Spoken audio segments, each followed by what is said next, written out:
Angola fixe une date de cessez-le-feu qui est totalement rejetée par l'AFC Bar M23.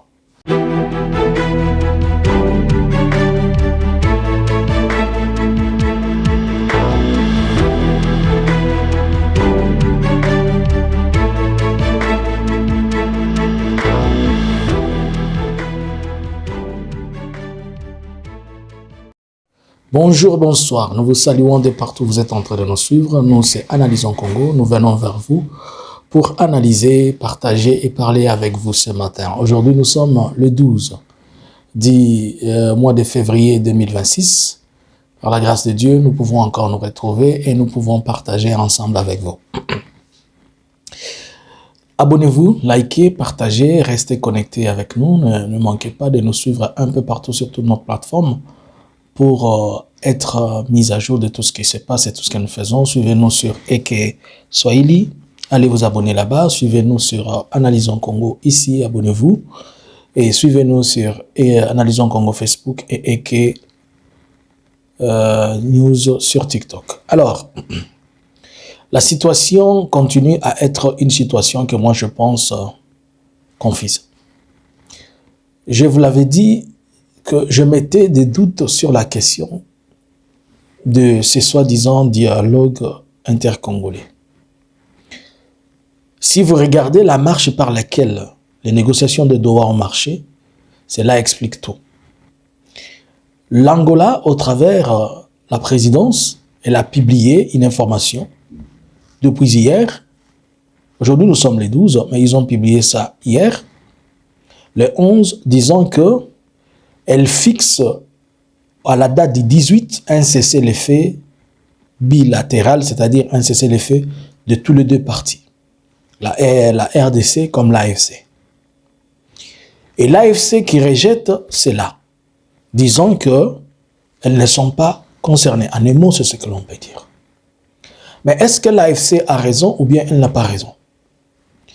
Si nous devons être très logiques et si nous devons analyser les faits, nous devons nous poser la question, pourquoi chaque fois Félix s'aventure dans des choses où il anticipe de prendre une décision comme s'il avait une mainmise et une contrôle sur l'AFC.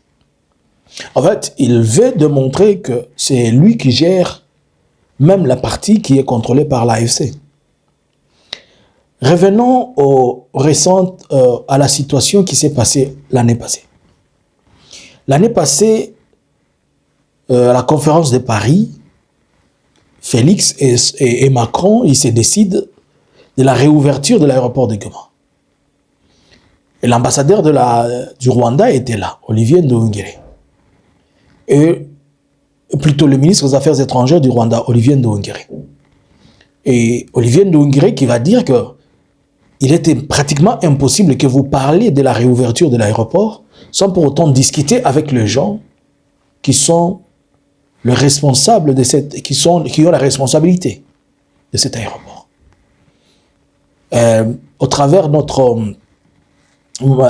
ma collègue avec qui on travaille, l'interview qui a été passée sur Analysons Congo, nous avons eu la réponse cash du coordonnateur de l'AFC, qui vous dira ceci, que Goma n'est pas un district ou bien une province de la France.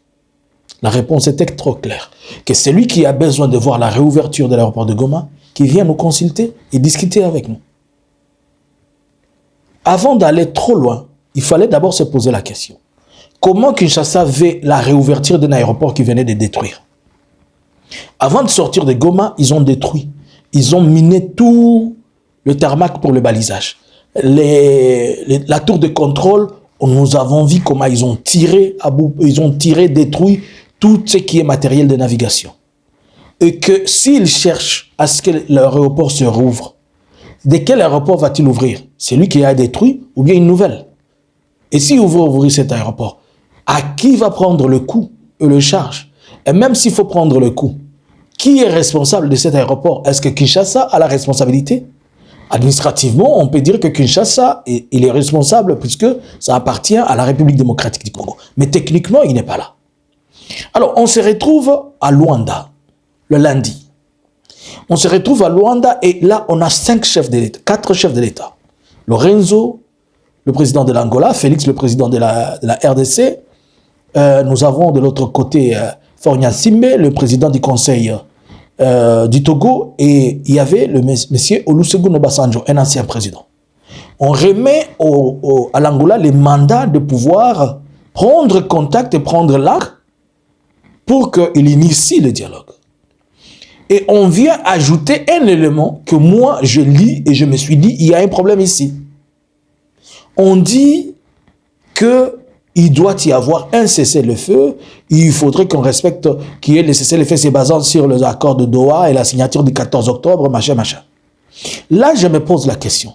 Vous êtes sur une table sans l'AFC et vous êtes en train de discuter des choses de l'AFC sans l'AFC. Voulez-vous avoir une réponse de l'AFC ou bien voulez-vous ne pas avoir la réponse de l'AFC? Avec tout le respect, nous apprenons que le président angolais a pu informer par des canaux qui sont, je ne sais pas lesquels, bon, d'après tout c'est le président, il a pu informer l'AFC qu'il faudrait qu'on respecte, qu'il y ait un cessez-le-feu qui doit être observé à partir de minuit le 18, c'est-à-dire la semaine prochaine vers mercredi ou jeudi.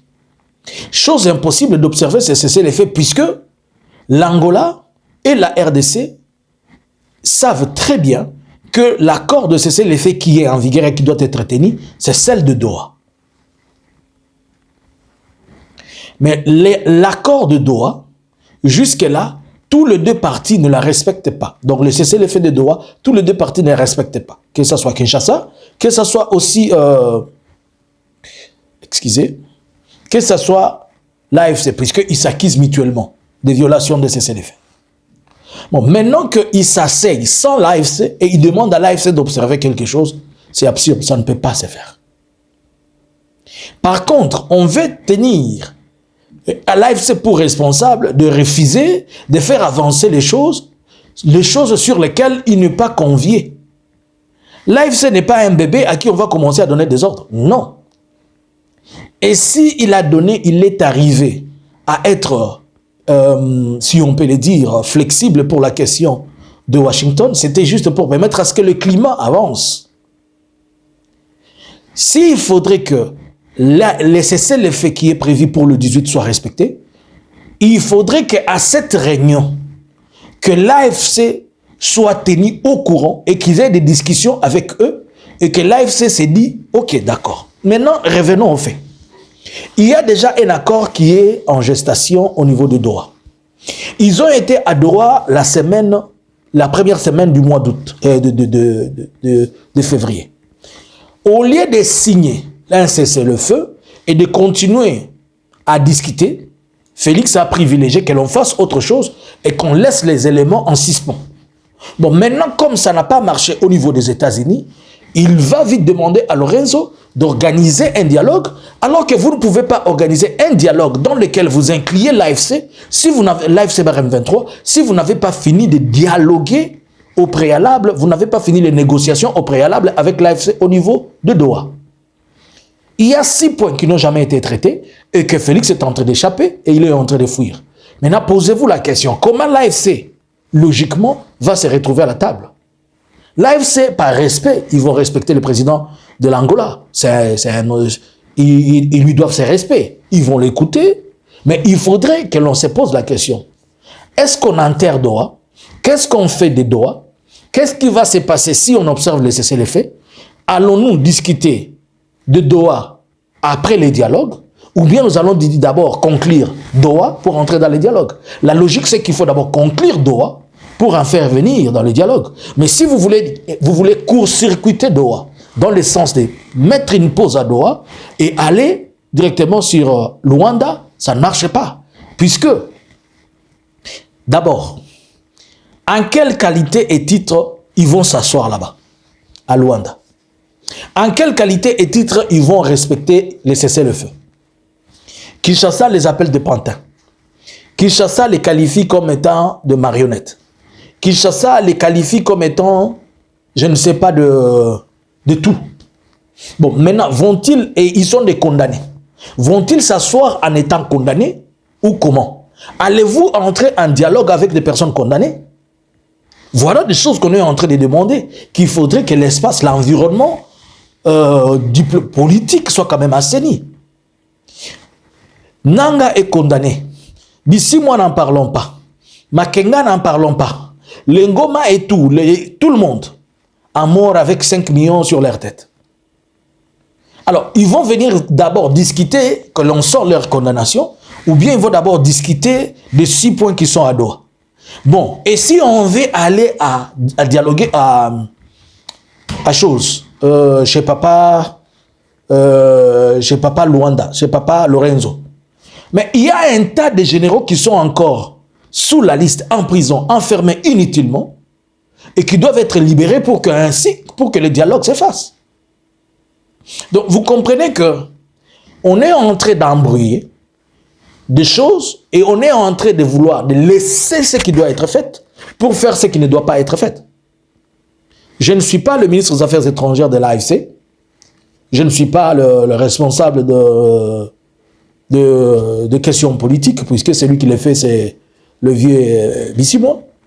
Mais je comprends logiquement des choses qui sont trop claires.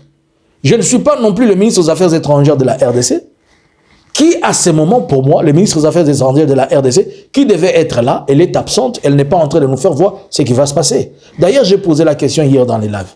Elle est partie où, Maman Doha? Thérèse Kaikwamba, c'est toi qui avais signé les histoires à Washington DC. Les choses ont changé. Hein? Pourquoi Thérèse est absente? Si Thérèse est absente, son adjointe là, la maman, si c'est Noëlla ou quelque chose comme ça, elle est où?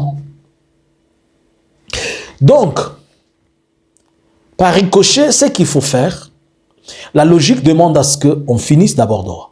Bon, comme on continue à éviter qu'il y ait Doha, et on veut que Doha soit remplacé par les Émiratis, et on veut que Doha soit orienté vers Luanda, il faudrait alors que les deux organes marchent ensemble, mais il y a un qui doit attendre la fin de l'autre. Le dialogue doit attendre la fin des négociations, car ceux qui sont dans les négociations doivent aussi venir dans le dialogue. Nous savons tous que la personne qui doit convoquer le dialogue, c'est Félix. C'est lui qui doit convoquer le dialogue. Logiquement, c'est lui le président de la RDC. C'est à lui cette responsabilité. Mais les formats dans lesquels il vient amener ces choses, c'est le format qui n'est pas acceptable. Mais non.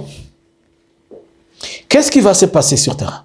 L'AFC va continuer à faire la guerre, puisque le cessez-le-feu là ne les concerne pas, car le cessez-le-feu du 14 n'a pas été respecté. L'Angola peut user de son poids pour dire aux gens, non, comprenez, comprenez. Oui, c'est bon, ils peuvent comprendre et revenir. Mais sur le plan de forme et sur le plan de fond, l'AFC ne peut pas même en une minute respecter cette chose. Ce sont des chefs d'État qui ont discuté des problèmes de l'État.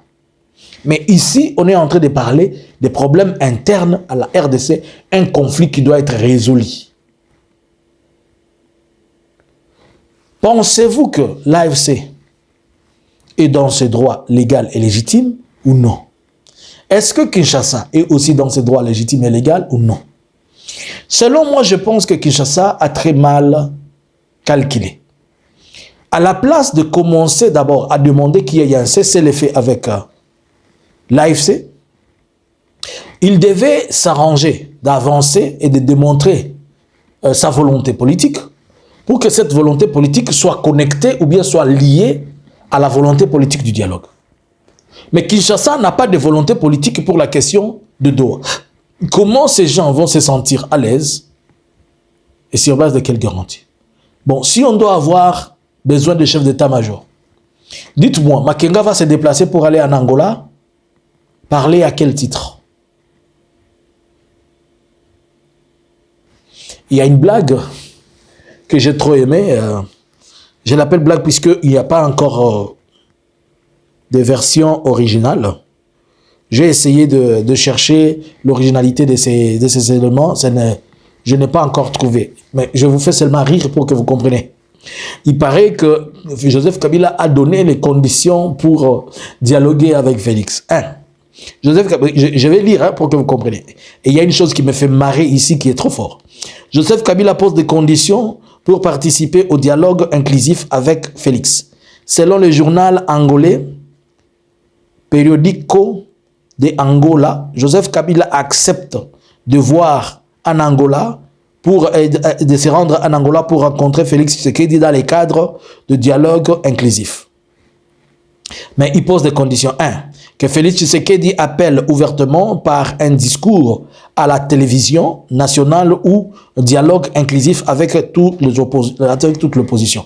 Je pense que même si on n'a pas encore vérifié cette histoire, mais je crois que il faudrait, comme je l'ai dit, c'est Félix qui doit convoquer le dialogue. Il doit revenir sur les choses qu'il a dit en faisant un appel solennel au niveau de la télévision. Donc il doit faire un discours selon lequel il accepte que nous acceptons. Voici, on libère, on laisse, on retourne les passeports, on accepte le dialogue, machin, machin. Des histoires comme ça. Pas sur le format que je pense, mais pour le respect de la cohésion nationale, machin, machin. 2. Que Tshisekedi libère tous les membres du PPRD emprisonnés, ce n'est pas encore grave. 3. Que Tshisekedi puisse réhabiliter les PPRD comme parti politique. Ça doit être aussi quelque chose qui est important, qui doit être dit. Vous ne pouvez pas aller au dialogue avec les gens dont vous avez condamné à la fois fermer leur parti politique, condamner les membres et tout ça. Donc, le PPRD a droit d'être restauré pour que le dialogue, dont on est en train de parler, que ce soit un dialogue vivable et viable. 4. Que Tshisekedi puisse payer la destruction de la résidence par des milices de l'IDPS, Force du Progrès, ok. Mais 5, c'est là où moi, je te dis que ça me fait marrer. Enfin, Joseph Kabila veut rester enfermé en intimité avec Félix Tshisekedi avant le dialogue. C'est-à-dire, Kabila demande qu'on les laisse seuls en intimité totale avec Félix Tshisekedi avant de commencer les dialogues. Il veut que Tshisekedi soit seul avec lui dans une pièce, porte-fenêtre fermée. Kabila veut d'abord s'entretenir avec Félix. Et c'est ici puisque je me dis bon, mais quand ça, le roi de Bakobeta, Mbali Boko Kotoyo. Moi, na mukio ya kiobeta, donc garçon azoli ganda kiobeta papa bukolo. Le bala gata kofi, les qui sont yabeti bukolo bitumesi la kanokite. C'est une blague que moi je trouve que ce n'est pas fondé. Bon, ça peut pas être demandé. Il y a des choses qui peuvent être dites, mais là c'est une blague qui me fait marrer. Que l'on dise que Kabila demande qu'on les enferme quelque part. Bangomi balé, garde corps té, nanité, ninité, mamar tété, communauté internationale tété, ninité. Mon boulot ça la kawana. Moi, na mukio wana lobi ba kangabinu mbala kata chambre. Comme ça, si la nana nous kuna, avant boya ko dialoguer. Tout le monde a n'engé ko bimakuna. Bitumba pardon. Là, on compte à monter. Alors, j'étais en train juste de vous faire comprendre. Je ne sais pas si vous avez au moins compris la vérité, la réalité. C'est que les choses qui sont en face de nous ne sont pas réellement en train de partir dans les bons sens. La diplomatie va jouer sa place. Elle va faire ce qu'elle peut faire. On espère peut-être que on va donner d'autres alternatives à l'AFC. On va lui mettre d'autres propositions qui reviendra à être bon de son côté et que l'AFC pourra accepter et l'AFC pourra aussi donner son accord. Mais pour le moment, je pense que la date du 18 février 2026, elle peut avoir des problèmes pour être observée d'un cessez-le-feu. Que pensez-vous? À vous les claviers.